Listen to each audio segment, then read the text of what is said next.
6 pemain asing Persebaya masih menjadi sorotan dalam 3 pertandingan BRI Liga 1 musim ini. Performa para pemain asing yang dimiliki tim Bajul Ijo masih belum dalam tahapan top performa seperti di musim lalu.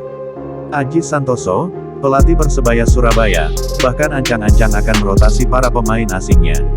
Ia mengatakan akan melihat dan mengevaluasi para pemain asing. Saya sudah sampaikan kepada pemain asing, di sepak bola profesional banyak tekanan bukan hanya pemain, pelatih, makanya saya tekankan, harus bermain yang bagus supaya tekanan itu bisa tercover, ungkap Aji. Aji tak memungkiri jika banyaknya kritikan pedas masuk kepada pemain asing Persebaya.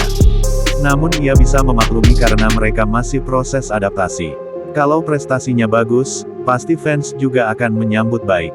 Mereka pemain profesional harusnya bisa beradaptasi dan mengatasi kondisi seperti ini, ungkap Aji. Pelatih asal Kepanjen, Malang, ini masih menaruh harapan besar kepada 6 pemain asingnya di putaran pertama ini bisa tampil apik.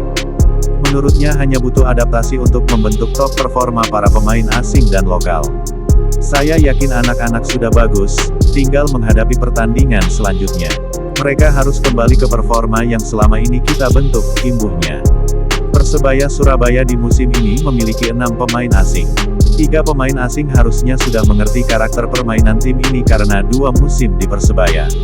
Ke-6 pemain Persebaya ini adalah Paulo Victor, Ze Valente, So Yamamoto, Bruno Moreira, Song Yu Yong, dan Dusan Stefanovic.